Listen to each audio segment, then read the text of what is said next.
Salinan Keputusan Ketua Mahkamah Agung Republik Indonesia nomor 69/KMA/SK/4 Saudara Haji Fuad Muhammadi SHMH, Saudara Tafsir Sembiring Meliala SHMU. Belum saya mengambil tanggung jawab terhadap bangsa dan negara Republik Indonesia, tanggung jawab memelihara Pancasila dan Undang-Undang Dasar 1945 serta tanggung jawab terhadap kesejahteraan rakyat.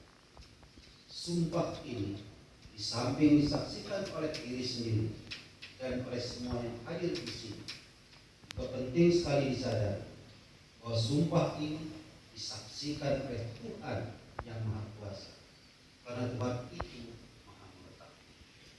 Oleh karena itu, memang manusia hanya dapat mengetahui dan kata-kata dan perbuatan seseorang, tapi Tuhan mengetahui apa yang tampak dan apa yang tersembunyi dalam diri saudara.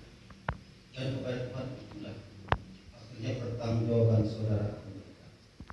Selanjutnya, saya minta saudara mengikuti lafaz sumpah. Bapak Haji Fuad Muhammadi SHMH,